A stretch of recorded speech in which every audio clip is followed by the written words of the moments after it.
ಎಲ್ಲರಿಗೂ ಕಥಾಕುಸುಮ ಯೂಟ್ಯೂಬ್ ಚಾನಲ್ಗೆ ಸ್ವಾಗತ. ನೀವು ಈವರೆಗೂ ನಮ್ಮ ಚಾನಲ್ನ ಸಬ್ಸ್ಕ್ರೈಬ್ ಮಾಡಿಲ್ಲ ಅಂದರೆ ದಯವಿಟ್ಟು ಸಬ್ಸ್ಕ್ರೈಬ್ ಮಾಡಿ. ಇದು ಆಲಿಸುವೆಯ ಈ ಹೃದಯ ರಾಗವ ಸಂಚಿಕೆ 87. ಅಂತೂ ನಮ್ಮ ಪುಟ್ಟಿ ಒಳ್ಳೆ ಮನೆ ಸೇರಿದ್ಲು. ಇನ್ನು ನಮಗೆ ಅವಳ ವಿಷಯದಲ್ಲಿ ನೆಮ್ಮದಿಯಾಗಿ ಇರಬಹುದು ಎಂದರು ನಾರಾಯಣರವರು. ನಿಮ್ಮ ಮಾತು ನಿಜ ಅಪ್ಪ.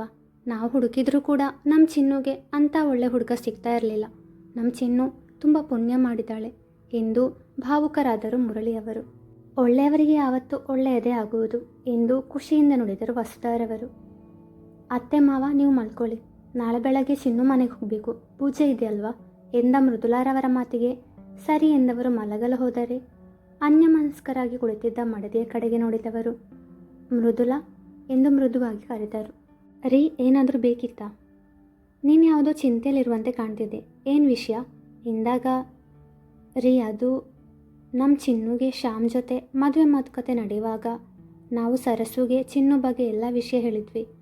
ಆದರೆ ಹಿತ್ ಹಾಗೂ ಅವನ ತಾಯಿಗೆ ಈ ವಿಚಾರ ಹೇಳಿಲ್ಲ ಅಲ್ವಾ? ಹಿತ್ ನಮ್ಮ ಚಿನ್ನು ಪ್ರೀತಿಸೋ ಹುಡುಗ, ಅವಳೇ ಅವನಿಗೆ ಎಲ್ಲ ವಿಷಯ ಹೇಳಿರ್ತಾಳೆ ಅಂತ ಅಂದ್ಕೊಂಡಿದ್ದೆ. ಆಮೇಲೆ ಅಚಾನಕ್ಕಾಗಿ ಹಿತ್ ನಮ್ಮ ಚಿನ್ನುಗೆ ತಾಳಿ ಕಟ್ಬಿಟ್ಟ. ಆಮೇಲೆ ನಿಮ್ಮ ಟ್ರೀಟ್ಮೆಂಟ್, ಅತ್ತೆ ಮಾವನ ವಿಷಯ ಅಂತ ನಾನು ಆ ವಿಷಯನ ಮರೆತುಬಿಟ್ಟೆ. ಆದರೆ ಈಗ ನೆನಪಾಯಿತು. ಯಾಕೋ ನನಗೆ ಗಾಬರಿ ಆಗ್ತಿದೆ ರೀ.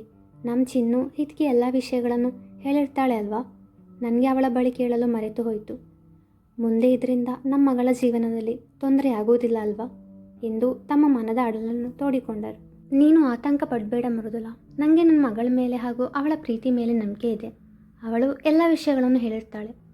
ಒಂದು ವೇಳೆ ಮದುವೆಗೂ ಮೊದಲು ಹೇಳಲು ಸಾಧ್ಯವಾಗದಿದ್ದರೂ ಅವನ ಜೊತೆ ಹೊಸ ಜೀವನ ಆರಂಭಿಸೋ ಮೊದಲು ಹೇಳೇ ಹೇಳ್ತಾಳೆ. ಹಾಗೆ ನಮ್ಮ ಮಗಳ ಜೀವನದಲ್ಲಿ ಇನ್ನು ಮುಂದೆ ಯಾವ ಕಾರ್ಯನೇರಳು ಬೀಳುವುದಿಲ್ಲ. ಅವಳು ಹಿತ್ ಜೊತೆ ಸಂತೋಷದಿಂದ ಬಾಳ್ತಾಳೆ ಅನ್ನೋ ನಂಬಿಕೆ ನನಗಿದೆ. ಎಲ್ಲಕ್ಕಿಂತ ಹೆಚ್ಚಾಗಿ ಹಿತ್ ಮೇಲೆ ನನಗೆ ನಂಬಿಕೆ ಇದೆ. ಅವನು ಯಾವತ್ತೂ ನಮ್ಮ ಮಗಳ ಕೈ ಬಿಡುವುದಿಲ್ಲ. ನೀನು ಧೈರ್ಯವಾಗಿರು ಎಂದು ಸಂತೈಸಿದರು. ಏನು ಯೋಚನೆ ಮಾಡ್ತಿದ್ಯಾ ಮಗನೇ ಎಂದು ಕೇಳಿದ ರಮೇಶ್ರವರಿಗೆ, ಅಪ್ಪ ಅದು ನಮ್ಮ ಹಿತ್ ವೈಫ್ ಇದ್ದಾರಲ್ವ, ಅವರನ್ನು ನಾನು ಎಲ್ಲಿ ನೋಡಿದ್ದು ಅಂತ ಈಗ ನೆನಪಾಯಿತು. ಆದರೆ ಎಂದವ ತನ್ನ ಮಾತು ನಿಲ್ಲಿಸಿದಾಗ, ಹೇಳು ಆದರೆ ಏನು? ನಾನವರನ್ನು ನೋಡಿದ್ದು ಎಂದವ ಅವಳನ್ನು ನೋಡಿದ ದಿನದ ಘಟನೆಯನ್ನು ವಿವರಿಸಿದ. ಇದನ್ನು ಹಿತ್ತಿಗೆ ಹೇಳೋ ಬೇಡವೋ ಅಂತ ಕನ್ಫ್ಯೂಸ್ ಆಗ್ತಿದೆ ಅಪ್ಪ ಎಂದವನಿಗೆ, ನೋಡು ರಾಕಿ, ನನಗೆ ತಿಳಿದ ಪ್ರಕಾರ ಹಿತ್ ಹೇಗೆ ಒಳ್ಳೆ ಹುಡುಗನೋ, ಶ್ರೇಯಾ ಕೂಡ ಅಷ್ಟೇ ಒಳ್ಳೆ ಹುಡುಗಿ, ಮೃದು ಸ್ವಭಾವದವಳು, ಯಾರಿಗೂ ಕೇಡು ಬಯಸದವಳು. ಹಾಗೆ ಇಬ್ಬರು ಒಬ್ಬರನ್ನೊಬ್ಬರು ತುಂಬ ಪ್ರೀತಿಸ್ತಿದ್ದಾರೆ. ನೀನು ಹೇಳೋ ವಿಷಯದಿಂದಾಗಿ ಅವರ ನಡುವೆ ಬಿರುಕು ಮೂಡುವುದು ನನಗೆ ಇಷ್ಟವಿಲ್ಲ ಕಣಪ್ಪ. ಅವರಿಬ್ಬರು ಅನ್ಯೋನ್ಯತೆಯಿಂದ ಸುಖವಾಗಿ ಬಾಳಲಿ. ನಡೆದಿದ್ರಲ್ಲಿ ಆ ಹುಡುಗಿ ತಪ್ಪೇನಿಲ್ಲ ಅಲ್ವಾ ಎಂದರು.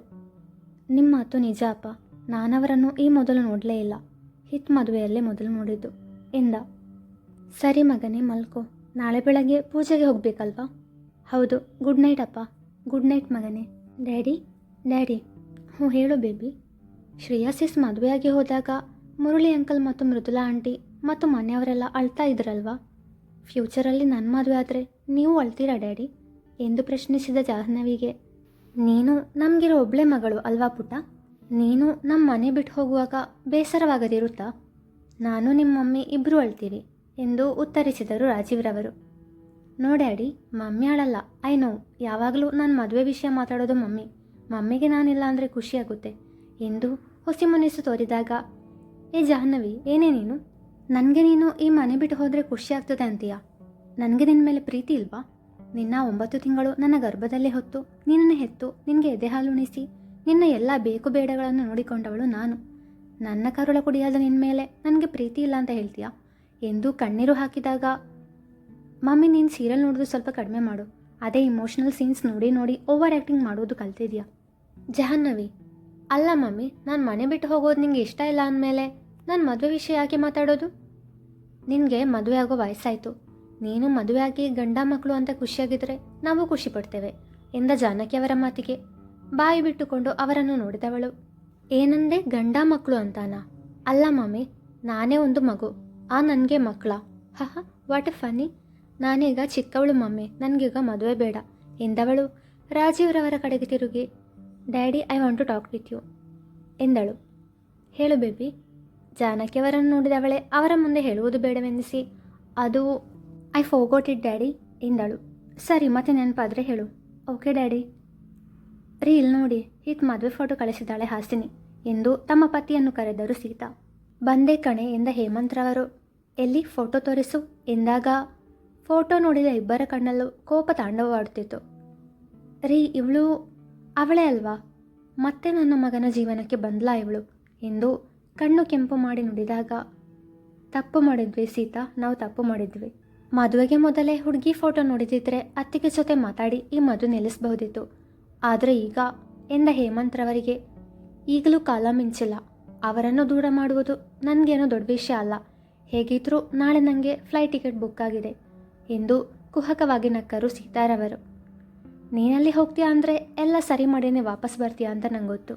ಸರಿ ಮಾಡಲೇಬೇಕಲ್ಲ, ಇಲ್ದಿದ್ರೆ ನೆಮ್ಮದಿ ಅನ್ನುವುದು ನಮ್ಮ ಜೀವನದಿಂದ ಹೊರಟು ಹೋಗುತ್ತೆ ಎಂದರು.